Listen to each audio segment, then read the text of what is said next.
Wow, good to see you again. And how was your night? Welcome to your morning breakfast show with Dr. Long Life.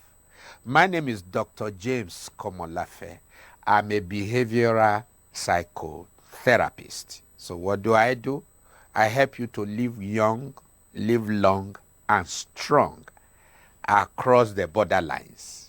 And we've been on this platform talking about the need for behavioral checks so that you can be fine all the time, working in prevention, which the people say is better than to cure. Today, we have a very exciting topic, which I know you'll be interested in hearing and learning from. In case today happens to be your first time, please rewind back to the previous episode of the behavioral check. I am an advocate for behavioral checks as a complement necessarily to medical checks so that you can be in charge of your productivity, of your lifestyle as a family, as an individual, and as an organization, even as government. You can always take behavioral checks and be okay. Because many, I say it again, many are medically sound but behaviorally sick. And when that becomes the situation with you in your space, then the individual goes back to become medically sick. So behavioral health is critical for the 21st century lifestyle and optimal productivity, either as an individual, an organization, and as a group of people. We've helped corporate clients and organizations to live behaviorally. And how do you know that? By helping them to measure up to their corporate imperatives, their vision statement, their mission statements, and their critical core values. Well, that's another topic for another day, because as you are healthy behaviorally as an individual, your organizations too can be behaviorally healthy or sick either way. So today, quickly, like I said, we want to look at the symptoms of a behaviorally sick individual, organizations, or a group of people or platform. When am I behaviorally sick? What are the symptoms I manifest? Somebody says silence is golden. I beg to differ. That is being economical with the truth. I want to tell you that silence is not golden when you are in the bad and in the ugly. Every day is a behavioral variable where you face the good, the bad, and the ugly. Silence is only golden when you are operating in the good. Your good self. You are keeping to your protocols. Things are okay. Things are fine. Then silence is golden. But when you veer off, or a circumstance makes you to veer off, like they say in our own local parlance here, na condition make crayfish bend. And then crayfish is beginning to bend. You begin to veer off. You soon discover that the more you leave your lane, the wider your degree of violation to your personal principle, to your personal protocols. And once that is happening, bad habits set in. Over time, you soon discover that bad habit becomes an addiction, a pattern of behavior. You know the consequences and yet you can't help it, even when it is bad.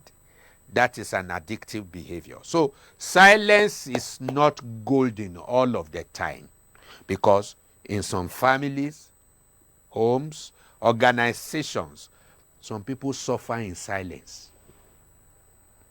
So when you suffer in silence, is silence golden? Never.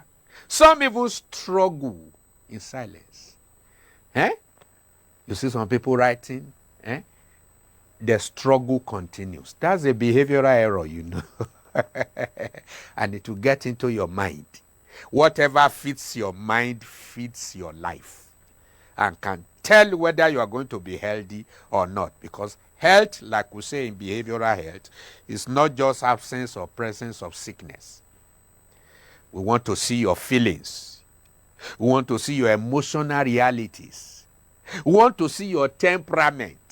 Are you the one who easily transfer anger and aggression? Silence is not golden. Some people are depressed in silence. When you are depressed, you have passed the stage of a stage for which you are not happy, you are not enthusiastic, and you are beginning to get controlled by the events of life to the point that you begin to lose your sense of coordination. You start hearing things and doing things that is outside of your own personal box, thinking box. Depression could set in, and then some people are used up in silence. They say, please just go on. You know you are the only one on this desk. And the guy goes on until life ebbs out of him. And you say silence is golden? No. Some people are dying in silence. I hope you know that death now on very many occasions is no longer an accident. In fact, behavioral health says people die by installment. Death is a procedure of several repetitive violations to your personal wholeness, personal lifestyle protocol. It could lead to a disastrous tragedy. It could end in sudden hypertension. That you are working very fast and working hard does not mean you should run into hypertensive mode. No. If you know what to do and do what you know by the reason of behavioral checks, you will not need to go into that. And some people are denied in silence. And you think it has no health consequence. It does. Because your thought affects how you feel, and how you feel affects what happens in your body. And when it is constantly being repeated, you know what? It becomes a pattern of behavior. So it matters a whole lot, even your simple thought. And some are denied in silence, and some are fatigued in silence. Silence is never golden when you are in the bad and in the ugly situation. So what are the symptoms of behavioral health decline? When am I sick behaviorally? Remember, I once told you that you can be medically sound. Your BP, okay, your body mass index, okay, and all of those other vitals are okay, and yet you are sick behaviorally. How do you know when you are behaviorally sick? Because that could be very critical, and it can as well bring down your health and diminish your productive excellence, either as an individual or as a corporation. So how do you know when you need behavioral checks? When you are behaviorally sick, what are the symptoms? Number one, when you see yourself struggling unnecessarily and your behavior is becoming erratic, what are the warning signals for you out there showing you the fact of the need for behavioral checks when you are behaviorally sick? What are the tendencies and the trends you manifest? It's obvious. Number one, most of the time you find yourself going through processes of undue struggle. Your behavior becomes erratic. You say something now only to come back and say something else. And you can dispute it that you did not say it. It could be a sign of tiredness. That's a symptom of behavioral sickness. So, retire, take your behavioral check, and let's find out what is the cause of that undue struggle. Is it that you need to recline and rest a while? Is it that you are hungry? or angry or transferring aggression, behavioral checks will show you that. And then 2, when you go through frequent exigencies all of the time that are always beyond your control, things are always out of proportion with you, it could be a symptom of behavioral sickness. You are always out of control, out of charge. You are going somewhere, before you know it, you are retorting to say, oh, where am I even going? What is happening? And you are always on an exigency that is beyond your coordination. It's a sign that you are not in control. So you need behavioral checkup. But we are saying, don't even wait until you see these symptoms, this red alert, before you do the needful. Take your monthly behavioral checks, very vital and very serious. And then another point is urgencies, not always meeting your deadlines. You're always urgent, running too many things in different circles and cycles without finding a finishing. You start 2 things, 3 things at the same time, only to end up finishing one halfway, not touching some others. You are always not meeting deadlines. And you know what? When your life is frequently on deadline, everything deadline, and you are not being able to meet them, it's a sign of behavioral sickness. And in actual fact, when you look at the word deadline, what does it portend? 2 words, dead and line. When you run into 2 frequent deadlines all of the time, it could actually mean line of the dead. So please avoid too many deadlines all of the time. It could be good in the short run, but in the intermediate and long run, it is not ideal. It is not sustainable to put your life on hot jump all of the time because you are on deadline. Is not a behavioral wisdom. Please do something about it. And then when you emulate others and you are losing your sense of originality, that is a behavioral error. Please be yourself. In fact, be first, and then exercise your authority in what you do have. When you be and then you have, you'll be able to behave, if I may say that. So you misbehave big time, and you bring up warning signals for behavioral checkup when you copy others. Just be yourself. Be original. No matter how well you copy another in terms of behavior, lifestyle, the way they do things, you can never become them. So the best you can be is to just be yourself and develop your sense of originality. When you confuse and compromise your originality, I tell you what, you are not original. That is a behavioral error. Borrow leaves, but don't become another individual's leaf. Very vital. Don't lose your originality. It's a symptom of behavioral sickness. And then when you notice a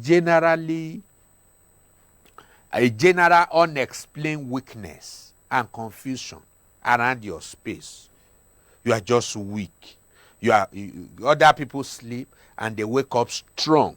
But in your own case, you are waking up weak. It's a sign of behavioral sickness. General unexplained weakness.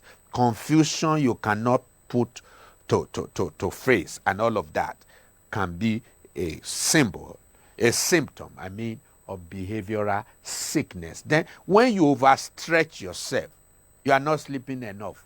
You are not doing 7 to 8 hours. And that on a regular plane, you are behaviorally sick because you have not given your body physiology the enough time and space to be able to rest, relax, and reorganize. So very vital. Please don't overstretch yourself. Know what your system can take and give it to it. When you overstress yourself and it even stretched into your sleep protocol, I tell you what, so many things will run the riot, both in your behavior and in your medical health. It's not good for you. It can lead to high blood pressure. Your body temperature begins to go up, and then so many bad things could happen. And it could even go as far as to lowering your immunity, your capacity to respond well to foreign bodies and so many other diseases that may want to fight you. So, bad stress and pressure is a form and a symptom of behavioral sickness. Don't go into bad stress all of the time. Find a means around it and do the needful. When you sleep less than 6 hours per day, for example, it's a sign of behavioral sickness.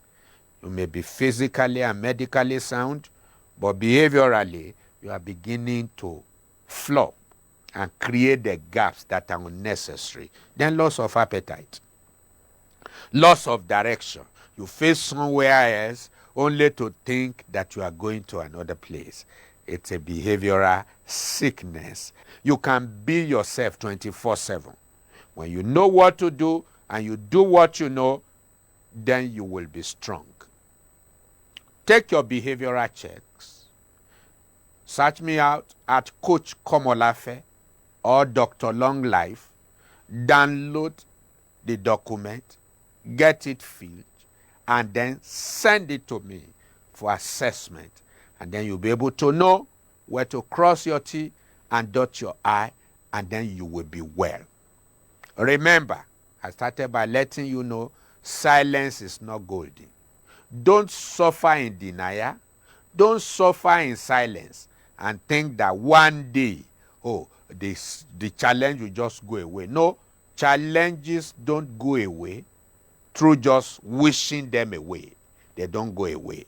Challenges only go when you confront them and give them the much needed attention through therapy and intervention.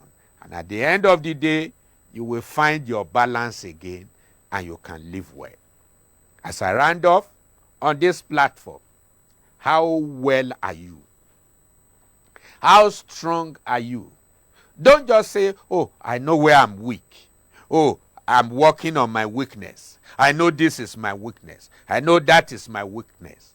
You need to make hay while the sun shines.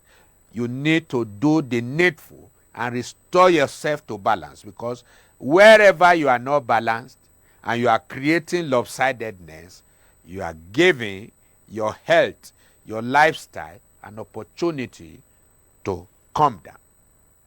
And when your health comes down, so many things could go the wrong order.